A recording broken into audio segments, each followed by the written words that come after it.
Hello friends, আজকে যে জিনিসটা তোমাদের সামনে নিয়ে আসতে চলেছি এই বর্ষার দিনে কম বেশি সবাই খুব খেতে পছন্দ করে। দেখো বন্ধুরা, কত সুন্দর কাঁকড়াগুলো। এইগুলো নাকি একটা নতুন ধরনের, মানে নতুন জাতের বলতে পারো, সমুদ্রে ক্যাংড়া। এই কাঁকড়াগুলো আমি বাজারে প্রথম দেখলাম, মানে তোমাদের দাদাভাই বাজার থেকে এনেছে, আমি কিন্তু এই প্রথম দেখলাম। আর তোমরা যদি এই কাঁকড়াগুলোর নাম জেনে থাকো আমাকে কিন্তু অবশ্যই জানাবে। এবার কাঁকড়াগুলো বেছে নেওয়ার পালা। কাঁকড়ার এই দাঁড়াগুলোর মধ্যে যে নখগুলো থাকে, নখগুলোকে আমি বাদ দিয়ে দিয়ে ফেলে দিচ্ছি। আর এই দাঁড়াগুলো তোমরা মনে করলে নিতেও পারো, আবার নাও নিতে পারো, কিন্তু এই দাঁড়াগুলো যে কী অপূর্ব খেতে বন্ধুরা, বলে বোঝাতে পারবো না। ঠিক বড় যেটা চিংড়ি মাছের দাঁড়াগুলো খেতে হয় সেরকম অপূর্ব খেতে, তার জন্য আমি নিয়ে নিলাম। এবার দেখো, কাঁকড়াগুলো আমি আস্তে আস্তে করে এইভাবে হাত দিয়ে দিয়ে হাতটাকে মুঠো করব। আর মুঠোটা দিয়ে আস্তে আস্তে করে এইভাবে ফাটাবো। ফাটিয়ে আস্তে করে থামটা বার করে নেবো, মানে কাঁকড়ার যে থামটা হয় থামটা বার করে নেবো, আর এই খোলাটা ফেলে দেবো। খোলাটাও কি অপূর্ব দেখতে। আর কাঁকড়াটা দুটো সাইডে না কীরকম ছুঁচ ছুঁচ মতো হয়ে আছে, মানে ফুটলেই কিন্তু একেবারে সেই ইঞ্জেকশনের মতো হয়ে যাবে। খুব সাবধানে কাঁকড়াটাকে ছাড়াতে হবে। দেখো, এখানে আমার কিন্তু কাঁকড়াটা ছাড়ানো হয়ে গেছে। এবার কাঁকড়ার যে এই ভিতরে যে একটা নোংরা অংশটা থাকে না, এই নোংরাগুলোকে বাদ দিয়ে দিতে হয়, কেন এইগুলোতে নাকি নোংরা থাকে। এইগুলো মানে ছোটো থেকেই আমি মাখে দেখে এসেছি, এইগুলোকে সুন্দর করে বাদ দেয়। আর এই এই যে অংশটা যেটা পিছন দিকে থাকে, এটাই ওরা বাচ্চা ধরে রাখে, এই জিনিসটাও বাদ দিয়ে ফেলে দিতে হয়।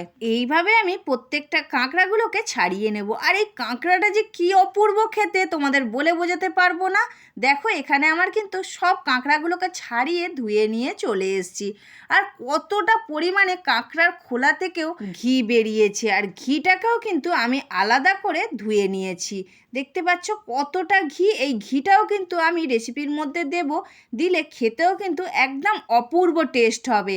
তবে আমি কিভাবে বানাচ্ছি তোমরা দেখতে থাকো, আর পুরোপুরি দেখে নিয়ে এই ভিডিওটা তারপর কিন্তু বাজার থেকে এই কাঁকড়াটা কিনে নিয়ে এসে বানাবে। এখানে আমি কড়াই বসিয়ে দিয়েছি, দিয়ে দিলাম পরিমাণ মতো সর্ষের তেল। আর তেলটা গরম হতে এক এক করে কাঁকড়াগুলোকে দিয়ে দিলাম। কাঁকড়াগুলোতে আমি নুন হলুদ মাখিয়ে তারপর কিন্তু ভেজে নিচ্ছি। এবার কাঁকড়াগুলোকে উল্টে পাল্টে খুব ভালো করে একদম লাল লাল করে ভাজবো। ঠিক যেরকম সমুদ্রের ধারে আমাদের কাঁকড়া ভাজা দেয় না করে, ঠিক সেরকম লাল লাল করে এইভাবে কাঁকড়াগুলোকে ভেজে নেব।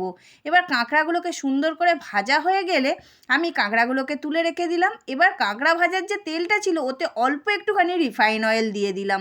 এবার তেলটা গরম হোক, ততক্ষণ দেখে নাও আমি এখানে বেশ কিছুটা পেঁয়াজ কুচি করে নিয়েছি, আর নিয়ে নিয়েছি কিছুটা পরিমাণ রসুন থেঁতো করে। আর রসুনটা কিন্তু তোমরা থেঁতো করে নেবে। এখানে যেই তেলটা গরম হয়ে গেল, আমি থেঁতো করে রাখা রসুনটা দিয়ে দিলাম। রসুনটা কিন্তু একটু বেশি পরিমাণে নেবে। এবার খুব ভালো করে রসুনটাকে ভেজে নেব। তারপর রসুনটা যেই সুন্দর করে ভাজা হয়ে গেল একটুখানি, আর সুন্দর একটা গন্ধ ছেড়ে গেল রসুন ভাজার, সেই মুহূর্তে পেঁয়াজটাকে দিয়ে দিলাম। এবার রসুন আর পেঁয়াজটাকে একসাথে খুব সুন্দর করে ভেজে নেব। দেখো, এখানে আমার রসুন আর পেঁয়াজটা খুব সুন্দর করে ভাজা হয়ে গেছে। এবার অল্প পরিমাণে একটুখানি জল দিয়ে দিলাম, দিয়ে পেঁয়াজটার সাথে জলটাকে খুব ভালো করে মিশিয়ে নিলাম। এবার এক এক করে মশলাগুলোকে দিয়ে দেব। দিয়ে দিলাম পরিমাণ মতো নুন, হলুদ গুঁড়ো আর লঙ্কা গুঁড়ো। তবে লঙ্কা গুঁড়োটা একটু বেশি পরিমাণ দিতে হবে, বেশ একটু ঝাল ঝাল হলে খেতে ভালো লাগবে।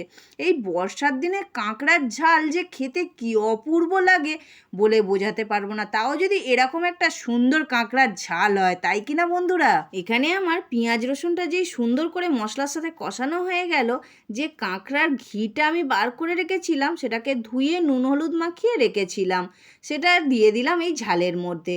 দিয়ে খুব ভালো করে কিন্তু কষিয়ে নিতে হবে। দেখো, এখানে আমার কিন্তু মশলাটা খুব সুন্দর করে কষানো হয়ে গেছে।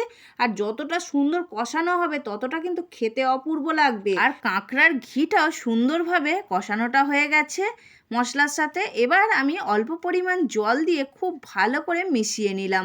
এবার যেই একটুখানি গ্রেভিটা ফুটে গেল, আমি অল্প একটুখানি গুঁড়ো গরম মশলা দিয়ে দিলাম, দিয়ে খুব ভালো করে মিশিয়ে নিলাম। এবার যেই আবারও একটুখানি ফুটে গেল গ্রেভিটা, আমি ভেজে রাখা কাঁকড়াগুলোকে এক এক করে দিয়ে দিলাম, দিয়ে খুব ভালো করে কিন্তু ফুটিয়ে নিতে হবে একটা পিঠ, যাতে এই ঝালের গ্রেভিটা কাঁকড়ার মধ্যে ঢুকে গিয়ে একদম অপূর্ব খেতে হয়ে যায়। তবে কাঁকড়ার ঘিটা কিন্তু তোমরা আলাদা ভাজতে যাবে না, তাহলে কিন্তু খেতে ভালো লাগবে না। ঝালের সাথে আমি যেভাবে কষালাম এইভাবে কষাবে, খেতে কিন্তু অপূর্ব লাগবে আর ঝালের স্বাদও একদম দ্বিগুণ হয়ে যাবে। এবার দেখো আমার একটা সাইড কিন্তু খুব সুন্দরভাবে ফুটিয়ে নিয়েছি, তারপর উল্টে দিলাম, দিয়ে আবারও কিছুক্ষণ ফুটিয়ে নিয়ে এইভাবে উল্টে পাল্টে নাড়িয়ে চাড়িয়ে একটু শুকনো শুকনো করে কাঁকড়ার ঝালটা তৈরি করে নেব। দেখো এখানে আমার কিন্তু প্রায় কাঁকড়ার ঝালটা হয়ে এসছে। এবার একটা প্লেটে আমি ঢেলে নেব। দেখো বন্ধুরা, আমার এখানে কাঁকড়ার ঝালটা পুরো রেডি হয়ে গেছে। গরম গরম ভাত দিয়ে তো অপূর্ব লাগে, আর যদি গরম গরম রুটি দিয়েও হয় না, ওহ জমে যাবে বন্ধুরা। খেতে যে কি অপূর্ব হয়েছে বলে বোঝাতে পারবো না। তাহলে এই বর্ষাকাল থাকতে থাকতে এরম বাজারে যদি কাঁকড়া পায়, নিয়ে চলে আসতে বলো দাদা ভাইদের, আর এই বর্ষার দিনে বানিয়ে ফেলো এরকম একটা জম্পলেস রেসিপি। বন্ধুরা, আজকে কাঁকড়ার ঝালের রেসিপিটা যদি ভালো লেগে থাকে তাহলে কমেন্ট করে জানাবে, আর সাবস্ক্রাইব করতে ভুলো না কিন্তু ছাদের খোঁজে উইথ বান্টির চ্যানেলটিকে।